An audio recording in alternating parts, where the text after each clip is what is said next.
The first in-clinic animal stem cell therapy is going to go launch in Canada. In Canada. The first one in Canada is going to launch tomorrow. Dr. Mike Hutchinson is with us on the program to talk to us about this. How are you doing today, Doctor?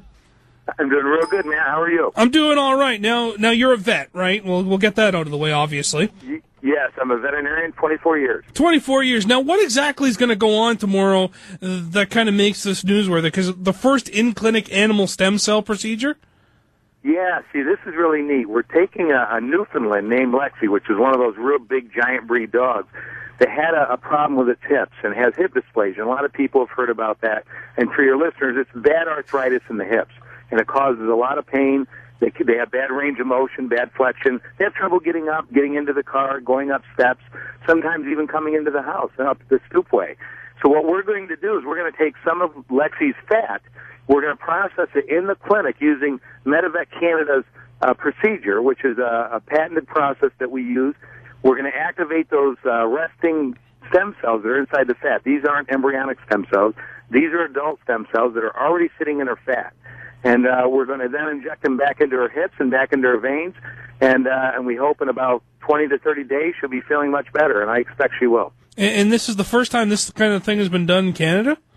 Yeah, this is in-house. Now, previously we had what I call phase one, where we could harvest that, say, on a Tuesday, send it out to California. They would process it, and then send it back to us. We'd get it back Thursday, and we'd inject it into the dog then. Now, you can imagine the inefficiencies with that if it gets stopped at the border, or if you have bad weather and it doesn't come in. We have to do a small surgery to collect the fat. It takes about 10 to 15 minutes. And so there is some risk that goes with this, but that's determined by the veterinarian and the owner. Then we harvest the fat. So if we don't get it back, it's a nightmare. So what Medevet Canada did is they brought these kits to our clinic so every veterinarian on the globe can bring a new tool to their practice called regenerative medicine. We're using the body's fat to repair itself. How neat is that? That's awesome. Like, it seems so, like it's that kind of far-reaching kind of capabilities, right? You know what? I've done about 140 of these so far. Oh, wow. And I've done the most in North America. And I would not, I know your listeners don't know me and you don't know me, but I would not have done two if this didn't work. I'm a very progressive veterinarian. I'm very serious about what I do. I have an active practice. We have a 4-doctor practice. And I would not have done two if this didn't work. I really believe this is going to be the standard of care for pain from osteoarthritis or arthritis in about 2 years in veterinary practices across the world. So is that something that you think it will happen fairly quickly across Canada? This will be kind of adopted into many vet shops? That's exactly right. Every veterinarian that learns about this is taking it on. I got a letter from a veterinarian that did one about 10 days ago in Phoenix, Arizona. And he was a skeptic, just like I was the first time I did it. He sent me a letter. He said, Mike, if I didn't see it for myself, I would have never believed it. He said, the owner and I are just amazed. He says, we're going to be doing many more of these. And that's what happens. I don't tell anybody to believe me. I hope you can follow up on Lexi in about 30 days and see how she's doing, because I know how she's going to do. She's going to do very well. Is this a hard procedure to do? No, this is the neat thing. This, for a veterinarian, is easier than a spay. All we're doing is making a small skin incision and taking about a tablespoon of fat. And then we're processing that fat. 80% of this can be done by our veterinary technicians, which are like our nurses. They can then process this fat for us using this kit, which makes it very, very easy. It literally is like baking a cake. Put A into B, and then after about 2.5 hours, 3 hours, we can take these cells and then inject them back into the patient. And it's that easy, and the cost has come way down from where it used to be even a couple months ago, because we can now do it in-house, and in 4 hours the dog can go home. Okay, and that's what's really neat. Let's throw the obvious at you then how much would something like this run? Well, I can speak in U.S. dollars. The old technology used to cost about $3,000, which wasn't cheap. This new technology now is $1,800 in my clinic, and that's U.S. dollars, so I don't know what that converts in Canadian dollars.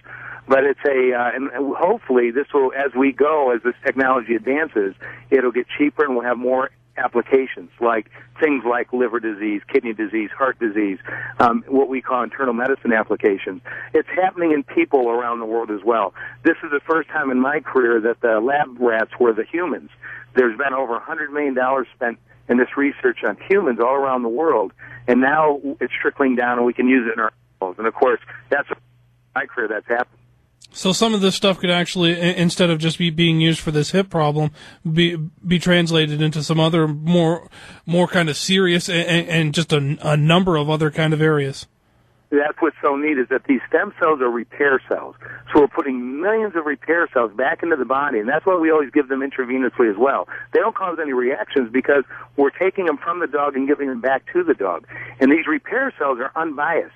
They'll go wherever there's inflammation and try to fix it. So if we inject them intravenously, and I always include that when I'm doing hips and knees and elbows and things, I always give some of these cells intravenously because they may be helping things that we don't yet know about. We know they're not doing any harm.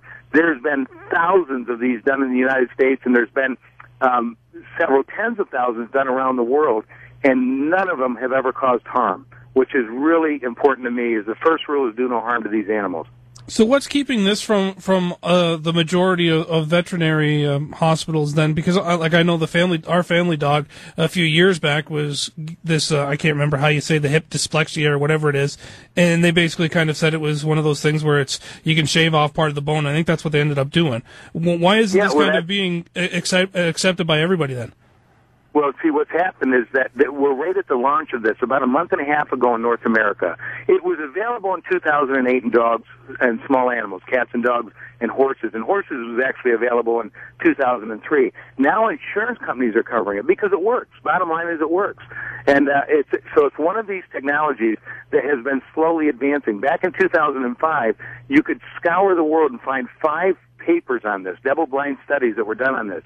This year alone, up to this date, you could find 8,000 papers. So it's readily advancing. It's here to stay. I've been around a long time. I've seen things come and go. This is coming and not going anywhere. And it's giving us another tool. We had, like you said, hip surgery, where we could do hip replacements, which could cost $10,000 for 2 hips on a big dog like that. Or we could shave off that ball, if you will. If you talk about that ball and socket joint of the hip, you'd shave off that ball and take the pain away. But that's all we had available, that and drugs, non-steroidals. Now we have a new tool. We can do regenerative medicine, use the body's own repair cells to try to help the pain. And it's really nice. And what it can do, these cells can repair, they can turn into cartilage, they can help broken bones, they can turn into nerves, they can turn into the pancreas. There's a lot of applications. These cells don't care. They're unbiased, and they'll go and help wherever they can. There's a lot of research that needs to be done before we start using it for internal medicine applications, of course. So we know exactly what they're doing. But we do know now that they help pain from osteoarthritis. We do know now that they will rebuild cartilage. And that's a really neat application that we have available today. Really fascinating stuff. And if people want to kind of learn a little bit more, could they just go to your website? Yes, go to MedivetCanada.com or MedivetAmerica.com.